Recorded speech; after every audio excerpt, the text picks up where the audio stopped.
একটা তৃণমূল কংগ্রেস কর্মীদের গায়ে হাত পড়লে তিনটে আইএসএফ কর্মীদের গায়ে হাত পড়বে, হুমকি দিলেন শওকত মোল্লা।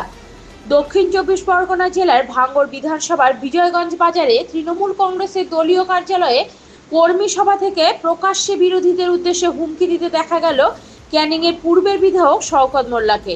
ভাঙ্গড় বিধানসভা তৃণমূল কংগ্রেসের দলীয় কার্যালয়ে তৃণমূল কংগ্রেসের ডাকে অনুষ্ঠিত হয় এই কর্মী সভা। এদিন ওই কর্মী সভায় উপস্থিত ছিলেন ক্যানিং পূর্বের বিধায়ক শওকত মোল্লা এবং তৃণমূল কংগ্রেসের অন্যান্য নেতৃত্বরা। দলীয় কার্যালয়ে কর্মী সভা থেকে বিরোধীদের উদ্দেশ্যে ক্যানিং পূর্বের বিধায়ক শওকত মোল্লা বলেন, এখন থেকে ভোট পর্যন্ত একটা তৃণমূল কংগ্রেস কর্মীদের গায়ে হাত পড়ে তিনটি আইএসএফ এর গায়ে হাত পড়বে। প্রকাশ্যে হুমকি দিতে দেখা গেল শওকত মোল্লাকে এবং আইএসএফ এর বিধায়ক নওশাদ সিদ্দিকীকে বহিরাগত বলে কটাক্ষ করলেন শওকত মোল্লা। আর এই নিয়ে কটাক্ষ করতে ছাড়েননি বিরোধীরাও।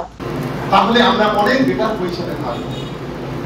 ওদের যদি হিম্মত থাকে, আমি আজকে চ্যালেঞ্জ করে বলছি, আইএসএফ তো বড় বড় কথা বলছে, আবার ওই কংগ্রেস নওশাদ এখন বলছে কিছু হলি খালি বলছে আমি দেখে নেবো।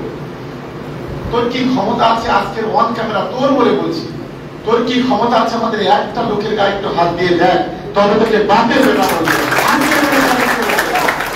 রিপোর্ট নিজস্ব প্রতিনিধি, ভোরের সংবাদ।